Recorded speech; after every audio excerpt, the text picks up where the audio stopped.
Ya estamos de regreso aquí en Ángulos platicando con Enrique Tucent, Germán Petersen y José Ángel Gutiérrez. Y antes de la pausa le dejaba la pregunta abierta a José Ángel. Bueno, ¿qué va a pasar con Yo Soy 132 después de la elección del domingo? Porque José Ángel dice son los que le van a hacer la chamba, esa de calle, esa de la manifestación, a Andrés Manuel López Obrador.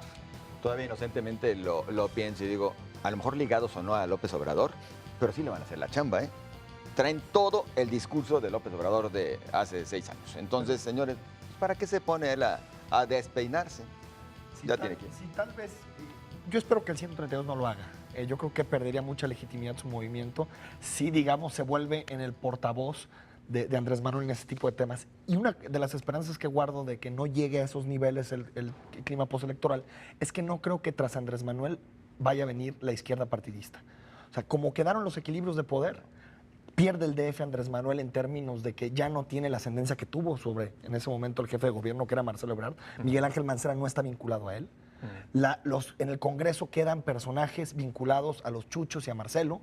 No quedan casi gente de Andrés Manuel. La bancada del PT va a ser muy pequeña. En las gobernaturas también. En las gobernaturas está Ángel Aguirre, que es un hombre muy cercano a Marcelo. Gabino Cue y él se pelearon hace ya tiempo. Exactamente. En Morelos y en Tabasco son gente de los Chuchos, los dos, ¿no? Entonces, al final yo creo que si el 132 hace esa chamba, yo creo que va a haber grandes problemas de legitimidad, pero no creo que tras de él venga esa izquierda que lo apoyó tan fuerte en 2006. Se me hace difícil de pensar. Ahora, lo que sí es cierto es que desde ayer en la noche hay muchas sospechas de que efectivamente hubo, pues como dice Andrés Manuel, elementos fraudulentos, y uno de los que se refiere mucho, y yo les quiero preguntar si tiene una explicación, es que el PREP en la noche, cuando todos nos fuimos a dormir, es cuando casualmente se dispara a favor de Enrique Peña Nieto, ¿no? Y que a partir justamente de las 12, incluso lo tienen con hora, de las 12:34, ya iba cerrando Andrés Manuel y luego Peña Nieto vuelve hacia arriba. ¿Se puede manipular el PREP?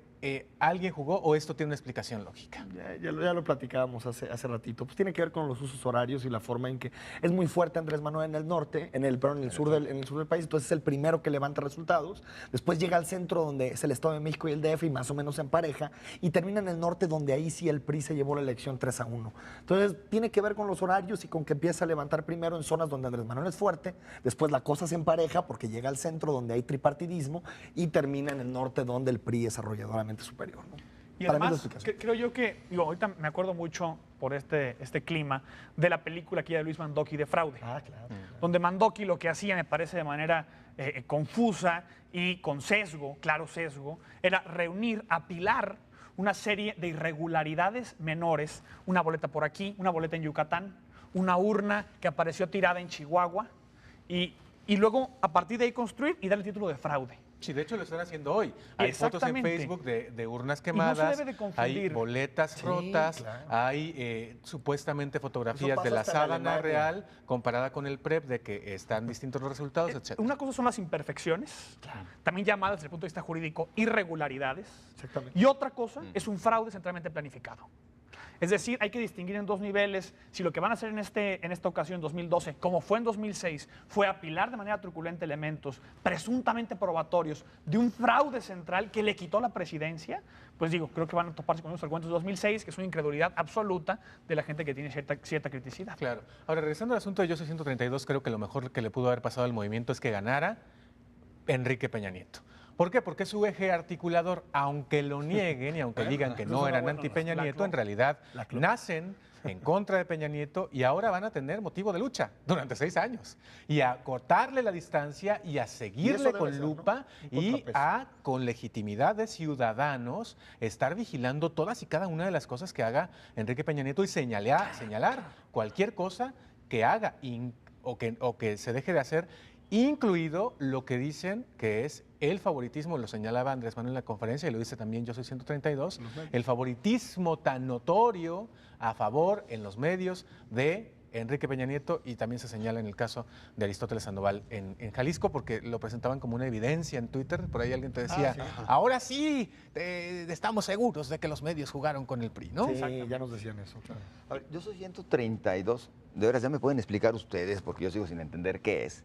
Es decir, ya sabemos que es anti Peña Nieto, pero en realidad, ¿a dónde va a llegar al final como Pues que se va a esperemos. constituir. Esperemos que siga la agenda que marcó en un principio, que es el tema de la democratización de los medios, que se luche porque se abra el espectro para que existan más televisoras, que se luche para que haya más voces en los medios, que la información sea mucho más fácil de adquirir. Si se mantiene en esa línea que se planteó en un inicio, yo creo que puede ser un movimiento muy interesante. A ver, pero yo lo veo como un asunto, es más, como que un mérito, ahora sí, inmerecido para nosotros los medios, el que Yo Soy 132 se limita No a todos los eso, medios a somos pedir democracia, a pedir que los medios sean distintos, por favor. Sobre todo las No televisiones. merecemos tanto, ¿eh? Y además No ni siquiera hay merecemos claridad en los objetivos. Es decir, en un primer momento, en alguna asamblea dijeron, vamos por ese tema, pero de ahí en fuera se han subido a cuanto tema ha todo. habido, Exacto. con Exacto. declaraciones sin consenso a veces, con gente que asume Sí, como eran- vocera sin tener la eran fechas vocería, electorales, pero se no puede han entender, ¿no? colocado ese tema como su objetivo. Sí, de También hecho, por eso hoy se mismo- pliegan al movimiento gente que, por ejemplo, hubo esta nota que trascendió mucho de los perritos,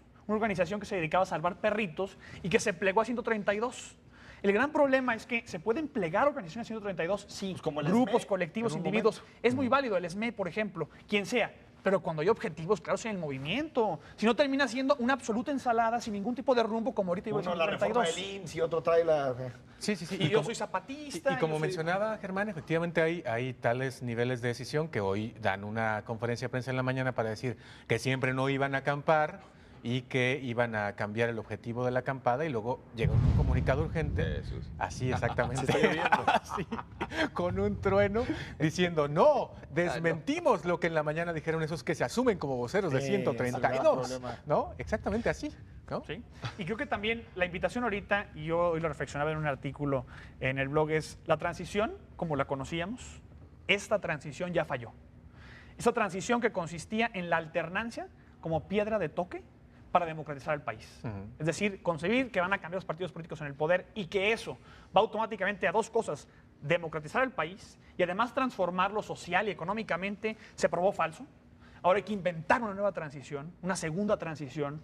El espacio social está abierto para una transición y ojalá el 132 entre a disputar esa construcción de una nueva transición y no se quede en estas viejas prácticas. Efectivamente, ese es el asunto. Yo la verdad es que confesaré con todas sus letras que en esta elección no voté porque no veo en ningún candidato el ánimo de cambiar realmente al país desde las instituciones con una reforma política y de otro tipo que afecte incluso los intereses de los partidos políticos que los representan. Y hasta que eso no pase, a muchos no nos dan ganas de votar, pero muchos hoy se preguntan, ¿qué va a pasar con el país a partir de diciembre cuando tome posesión Enrique Peña Nieto? ¿Volverá el viejo PRI que era pues todopoderoso? Y Babel Arroyo nos tiene una respuesta. Ya votamos, ya tenemos un nuevo presidente electo, virtual presidente electo, que es Enrique Peña Nieto, del Partido Revolucionario Institucional. Y lo que sigue ahora es tocar el tema de qué es lo que a continuación tendrá que suceder con el país. Es decir, qué pasa ahora que Enrique Peña Nieto asuma la presidencia de la República. ¿Tendremos otra vez un presidente priista como el que tuvimos o como los que tuvimos en toda la primera mitad del siglo XX? Definitivamente no. Y esa tarea no solamente descansa en la militancia priista, sino que también descansa en los otros dos partidos fuertes que finalmente tendrán un tercio cada uno en la Cámara de Diputados. El PRI de antes no tenía una Cámara en tercios, no tenía una parte de los gobiernos estatales gobernados por la oposición, no tenía que cumplir con tratados internacionales, no existían las reformas constitucionales que hoy garantizan los derechos no solamente en el ámbito de nuestro país, sino en el ámbito internacional. En fin, hay nuevas instituciones que no tenían acotado a ese PRI al que muchas personas, muchos ciudadanos mexicanos con justa razón le temen. Los panistas, los perredistas y los ciudadanos todos son los encargados de que el nuevo gobierno del tricolor durante los próximos 6 años sea muy diferente a todos los que tuvimos antes. Los liberales.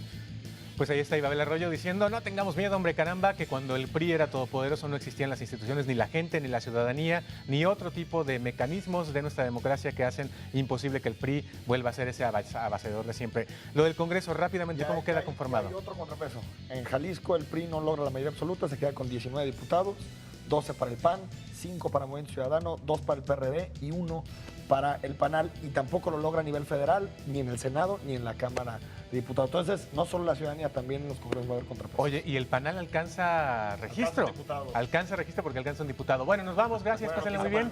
Gracias, Enrique. Gracias, José Ángel. Y gracias, Germán. Hasta la próxima. Quédense en Canal 44, en la programación habitual. Y el 31.2 de Los Ángeles. Hasta la próxima.